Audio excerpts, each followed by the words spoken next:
Na niwaombe wa Tanzania mumuombee mwenyekiti Tundu Lissu. Sababu taarifa nilizozipata hapa mwisho ni kwamba hali yake ya kiafya kwa kiwango fulani haiko vizuri.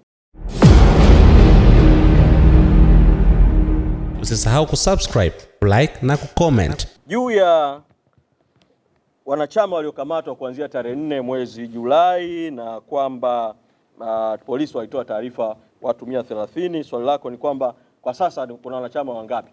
Kwa takwimu nilizopewa mpaka jana ni kwamba kuna jumla ya wanachama na viongozi wa Chadema 63 waliokamatwa na kubambikiziwa kesi, na tunasisitiza kutaka DPP mkurugenzi wa mashtaka apeleke nolle prosequi, hati ya kutokuendelea na hizo kesi, sababu ni kesi zenye nia mbaya, ni kesi za kubambikiza, ni kesi ambazo zina madhara sio tu kwa walioko ndani gerezani, ina madhara kwa ujumla hata katika masuala ya haki na mwelekeo katika nchi yetu, na tunasema zifutwe, na kwa sababu kabla ya hizo kesi kufunguliwa tarehe 9 mwezi Julai, Samia Suluhu Hassan alitoa kauli akiwa Ikulu Zanzibar akihusanisha kati ya maandamano na ugaidi, wanaharakati na ugaidi. Alafu siku chache baadaye kasi ya kamata na kubambikizia kesi za ugaidi ikaongezeka sana. Kwa hizi si kesi za kusema DPP alindwe kwa sababu kuna haki anayoipigania kwa maslahi ya nchi, sababu katiba ya nchi ibara ya 59B inatamka masharti kwa DPP pamoja na uhuru wake. Anatakiwa awe na nia njema, asimamie maslahi ya umma na mambo mengine kama hayo. Hizo kesi na kesi zio za ukweli, hizo kesi hazina hivyo vigezo. Tarehe 10 niliwaambia hapa kabla kamata haijaongezeka, nikamwambia hiyo kauli ya Samia Suluhu itasababisha watu wakamatwe na kubambikiwa kesi za ugaidi, na ndicho kilichotokea. Kwa ni mfumo mzima. DPP tunamsema Mwakitalu kwa sababu tu ndio ameshikilia mikoba kwa katiba na sheria ya kupeleka mashauri mahakamani, lakini tunajua kesi zimeanzia kwa polisi kwa maana ya IGP Wambura na timu yake. Kesi zimeanzia kwa ofisi ya DCI, mchunguzi wa makosa ya jinai. Tunafahamu vile vile kwamba kesi nyingine vile vile zina mikono ya idara ya usalama wa taifa katika kuambikizia kesi, wakidhani kwamba kwa kufanya hivyo ndio wanamsaidia Suluhu kupata suluhu, lakini kumbe hizo kesi zinageuka kuwa ni silaha ya mapambano dhidi ya Chadema. Na kama sisi tunashambuliwa, sisi hatuwezi kuacha kuendelea kupambana, kulinda chama, kulinda na watu wetu na kulinda wananchi. Kwa tunaomba Watanzania watuelewe, na kwa mzigo huo wa kesi za ugaidi zilizopo, jamii ya kimataifa isiingie kwenye mtego wa ulaghai kwamba kuna mazungumzo Tanzania, kwamba kuna maridhiano Tanzania. Huwezi kuzungumza, mdomo unazungumza mazungumzo, unazungumza maridhiano, matendo yamefungua silaha ya kesi za ugaidi, weaponization of the court system. Mahakama zinatumika tu kama nyenzo ya kuwashikilia watu kuwapeleka magerezani. Jambo hili halikubaliki ndani ya nchi na halipaswi kukubalika kimataifa. Na Samia wakati anazungumza ametumia nukuu akasema responsibility and prosperity, kwamba prosperity inatanguliwa na responsibility. Kwa hiyo ninataka kusema kwamba responsibility juu ya Tanzania haiko kwa Samia Suluhu Hassan peke yake na serikali haramu, batili, katili iliyoko madarakani. Responsibility ni ya wote, Watanzania wote, na responsibility vile vile ni ya jamii ya kimataifa, ambapo Tanzania imesaini mikataba ya kikanda na kimataifa. Kwa hiyo kunahitajika international responsibility ya UN, responsibility ya SADC, responsibility ya African Union, responsibility ya EU, responsibility ya mdau yoyote wa kimataifa ambaye anajua masharti ya kimkataba ya kimataifa ambayo Tanzania imeingia, atimize wajibu kwa kadiri anavyoweza kuutimiza. Ni responsibility vile vile ya ndani. Kwa mwelekeo huo uliotoka mpaka sasa, Samia Suluhu Hassan hawezi kuachiwa kwamba ndio akabeba jambo la mazungumzo ya maridhiano, kwa sababu tayari formula inakosewa. Tayari ameshatamka kwamba kwanza anaendelea kuitambua tume ya Chande.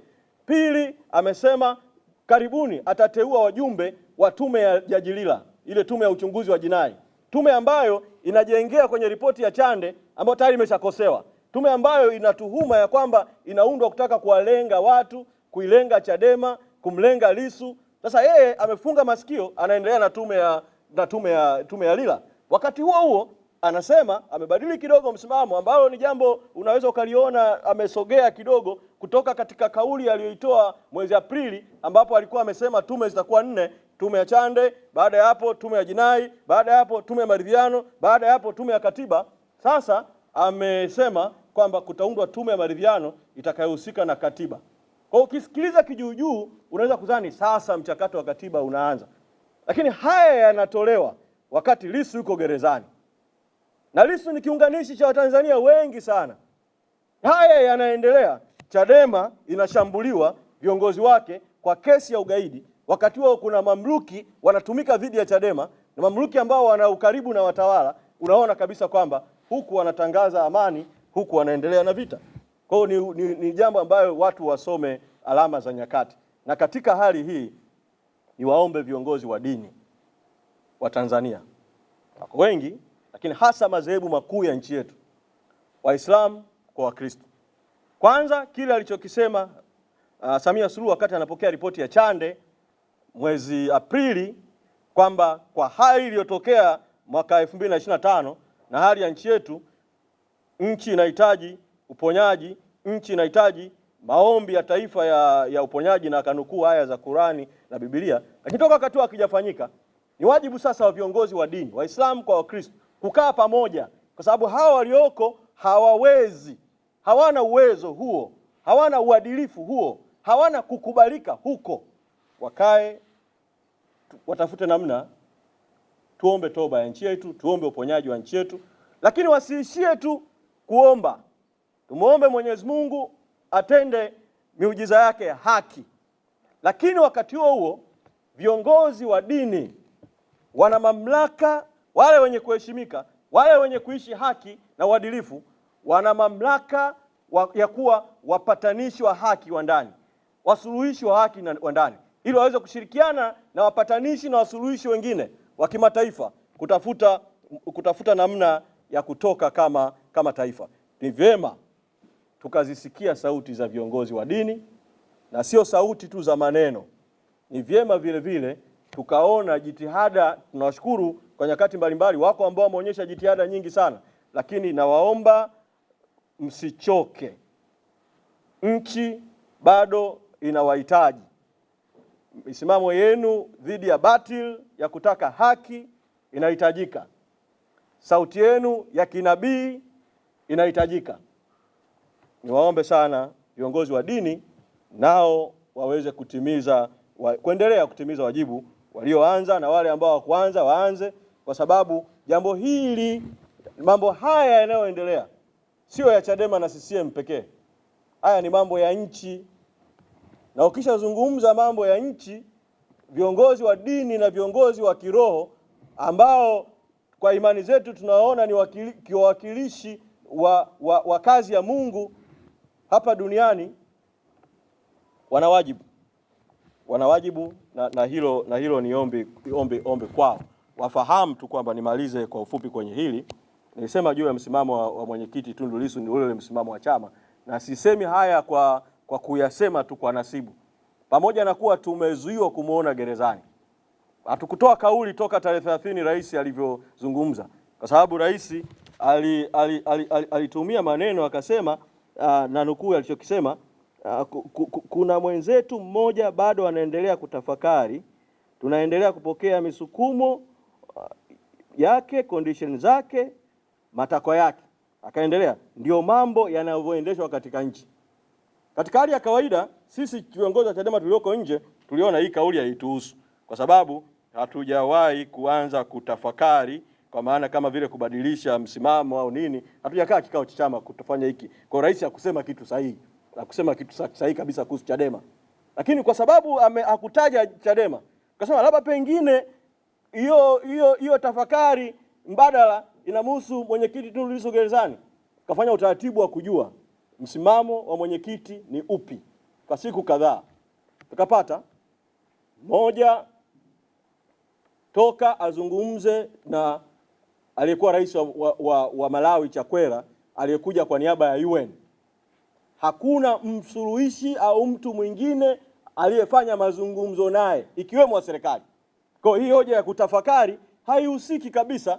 Hilo la kwanza. La pili, amesema position ya chama ibake pale pale, na kama nitatumia neno lake, ule moto uendelee, ule moto uendelee.